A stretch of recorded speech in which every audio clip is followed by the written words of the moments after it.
Welcome to the N1 Fitness Podcast. I'm your host, Marcus Sadu, and today I wanted to share my new morning routine with you. So I've had the same-ish AM setup for ages now, probably a decade or so, and I recently switched it up, and I'm seeing a whole bunch of cool benefits. So I thought I'd share with you what I've changed and what I've noticed has changed as a result of the shifts that I've made.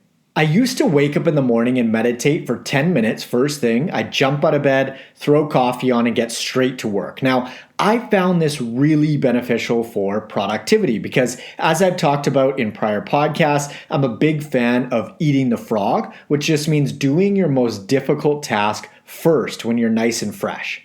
The toughest task is always the one that you've got the most resistance around. So if you find it tough to get out for a walk or hit the gym, you do that first. If you have a task at work that you're procrastinating on or dreading, you get that done first thing. So for me, I tend to have the most resistance around podcast-related logistics, and therefore I did it first thing. And it's been super effective because A, I'd feel super accomplished right off the bat, and my day tended to snowball in a favorable direction as a result of that. And B, I knew that if the podcast stuff got pushed, I just wasn't going to do it. So this was a way it always got completed. The downside of starting like this that I've just come to recently realize is that the start to my day was sort of abrupt in that I'd wake up, meditate, and get straight into work, which didn't provide myself much time to sort of gather my thoughts, see how I was feeling, and check in with myself essentially. So I decided to switch things up. I now still wake up and meditate for 10 minutes, throw on coffee, but instead of getting straight to work, I journal each morning. And it's been one of those things where I immediately saw so many benefits that I thought to myself, I cannot believe I didn't start doing this earlier. It's been such a game changer for my health across the board, but more specifically, my mental and emotional health and potentiation for growth as a person. So I'm going to dig into 3 specific reasons why I'm really enjoying journaling, and then if you happen to be interested, I'm going to tell you how I do it and exactly how you can too. The first reason I'm loving this whole writing dealio is that it helps me to get clear on what I'm actually going through at any given time. So it basically provides the space to reflect on how I'm feeling and what I'm experiencing on a day-to-day basis. It also provides the opportunity to identify things that are potentially playing a bigger background role or subconscious role than I'm aware of. So for example, let's say you've got a work project that has a deadline that's a month away and you don't seem to be aware that you're thinking much about it. However, when you start writing, that's the first and foremost thing that pops up. And lo and behold, you've got a few concerns and worries that have been circulating just under the surface and actually impacting you in a bigger way than you originally thought. Then you can write down everything that you're worried about around that given project and be done with it. You might even start to put a little plan in place in order to chip away at that task. So that might be breaking it up into smaller pieces and investing, say, an hour every Wednesday on it. So you're not cramming at the end and creating unnecessary stress for yourself. There could also be physical aspects that come to the surface when you take a second to think on what to write. You may think, I'm actually kind of sluggish and tired today. I guess I didn't sleep all that well last night. I wonder why. And you may even figure out how to set yourself up for better sleep. Or perhaps something pops up on the emotional front in that a situation with your partner, your friend, parent, or sibling didn't sit with you quite right. And by taking this time out to write, you actually give yourself an opportunity to find out why you potentially feel misunderstood or incomplete with a given situation. It may even spark an awesome conversation with that person that brings you two closer together because maybe you didn't actually realize that you had been holding on to a bit of resentment or anger or frustration towards that individual. Who knows? So the first reason I've been loving journaling is that it provides me with some space and time to reflect and essentially check in with myself. You can sort of look at it like taking your car into a shop for a little tiny tune-up every morning. Some days there might be very little to deal with because everything is running smoothly, and then other days you might find you could write a novel.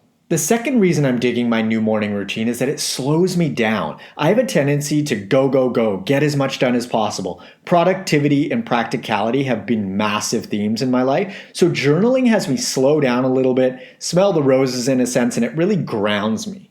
I find I'm much calmer throughout the day in general since implementing this, and not to say that I'm naturally flighty or super anxious typically, but writing has provided me with a solidness to start my day that I didn't have to the same degree before. The best way I could explain this is, when someone says something that throws you off, maybe it embarrasses you or offends you, and typically you just react. It basically feels involuntary, like the person just pushed a button on your chest and all of a sudden you feel out of control. Journaling can provide you with a second or possibly more between the thing that throws you off and your response. So it creates a tiny little gap or opportunity for you to respond in a different way versus instantly reacting like you always have, as if the person is pulling your puppet strings.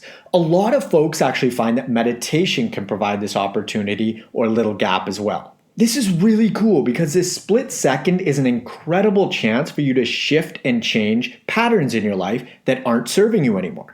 That little bit of space could even help you get in shape because it may be the difference between grabbing a chocolate bar and not grabbing a chocolate bar. Now, you're not going to get it right every time. Of course, you'll still react sometimes, but if you respond in a calm and centered way even 25 or 50% of the time, that is a huge improvement and it provides a massive opportunity to shift behaviors and patterns that you'd like to change. The third reason I'm loving journaling, and this one may sound sort of corny, but it's actually provided me with room to be my own friend or a better friend to myself in the sense that journaling or writing is quality time spent with me. When you write, you get to objectively see what your internal chatter is like. How do you speak to yourself? Would you let someone else speak to you like that? Would you let someone else speak to your mom, dad, sibling, or friend like that? This new habit has given me a bit more of a gentle approach with myself, whereas I described my approach in the past towards myself as anything but gentle. It's more like push, push, push, move forward, figure it out, hurry up. I can't believe you didn't figure that out sooner, etc., etc.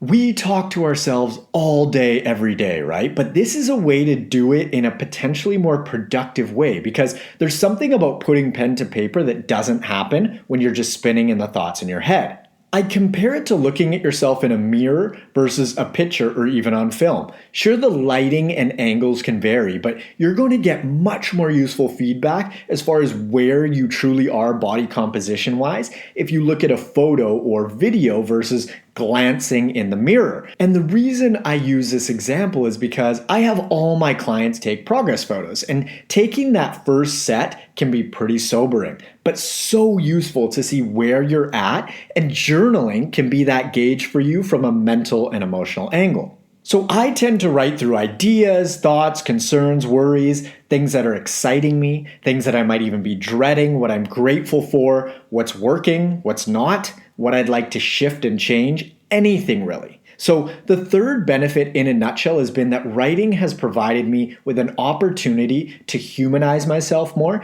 And if you tend to be quite hard on yourself in general, I think you'll identify with this aspect because you get to see yourself a little bit more like a person versus yourself or who you are. It creates some separation between you and self, which is pretty cool. I've got a bonus benefit for you, and it is sleep. If you struggle with sleep from time to time or consistently, what happens typically is you feel tired, you're ready for bed, and then you get into bed and a flood of thoughts hits you, and boom, you're wired and your brain is moving a million miles a minute. Journaling will free you from this because instead of waiting until the end of your day when you're meant to be resting, you take a proactive approach and do it beforehand. So you'll actually sleep a lot better because you've already addressed all of those thoughts that are popping up at that inopportune time pre-bed. It's basically preparation in a nutshell, right? You may have heard me say a good night's sleep starts the second you wake up in the morning, and it's true. If a football player doesn't show up to practice all week and then expects to thrive in the game, they're in for a rude awakening. Addressing all of the potential things that may pop up right before bed sets you up for an awesome sleep. So those are the biggest standout things that changing up my morning routine has provided me with, and if you feel inspired to implement journaling as well, here's how I'd recommend doing so. First of all, pick up a notepad and pen or pencil that you absolutely love. This is really important because you need to enjoy the physical process of writing with the pen or pencil that you choose, and you also want to like what you're writing on. If you pick up a pen that's all rough and you don't like the feel of, you're probably not going to write. And if you grab a notepad that, the base of your hand is falling off of and you don't like writing in, you're probably not going to keep up with it. So make sure you get gear that you really like, because this is meant to be an enjoyable experience, not a task or to-do per se. Secondly, I'd recommend that you commit for 7 days. Write every day for 7 days to see how you like it and whether it's working for you or not. 1 day isn't going to cut it, and neither is 2 or 3. Commit to a week, and then you can reassess to see whether you'd like to continue moving forward. Also, know that some days you may not feel like writing. Do it anyway, because I found some of the days where I've felt like journaling the least have been the most productive, and I had way more to say than I originally thought. On the other hand, if you start writing and you only get a quarter or half a page done, it's all good. You showed up, you enforced the habit, and you'll likely have more to write the following day. As far as what to write, personally, I just freestyle it. Whatever comes up, I write, and things tend to snowball from there. But if you find that a little bit too daunting or open-ended, you can always prompt yourself with things like, how are you feeling? How did you sleep? What does your body feel like today? What are you excited about today? What are you not looking forward to today? Who in your life are you most grateful for? What's pissing you off? Anything that gets your wheels turning and the pen on the page will do the trick. As far as practical implementation goes, if you've got a set work time or meetings in the morning or kids, you may need to wake up a tad bit earlier each morning. 15 to 20 minutes should be sufficient. And if you decide to wake up earlier, you'll likely need to hit the hay just a little bit earlier. So like anything, this has got to be prioritized if you want to keep up with it. What this whole journaling thing really boils down to for me personally, and I think a lot of other folks who journal as well, is that it's a safe space to be perfectly honest with yourself, because we all tell ourselves little fibs on a daily basis. We tell ourselves that we feel good when we don't. We tell ourselves we like certain people when we don't. We tell ourselves things are working when they're actually not. This is something where you get to talk to you with complete and utter honesty as well as privacy, which is so valuable. Essentially, this can be an incredible catalyst for growth, and not just physical growth via a healthier body that looks and performs its best, but also mental and emotional growth, because the three go hand in hand. Simply put, you will not maintain your physical fat loss or weight loss results if you don't simultaneously work on your mental and emotional health. I've seen it over and over and over. It just doesn't work. You have to have all three synced up and progressing together. Sure, you can get results for a little bit if you just muscle through physically, but it's just a matter of time until you regress back to where you were if you don't have the mental and emotional pieces in place to support your changes. People talk about self-love all the time, particularly 20-year-old influencers on Instagram, right? They're like, just love yourself, accept yourself as you are, everything about you is perfect. But it's like, okay, how? Journaling can be one of those actionable and practical hows. Personally, I've seen huge improvements for myself with it, so who knows? You might too, and there's only one way to find out.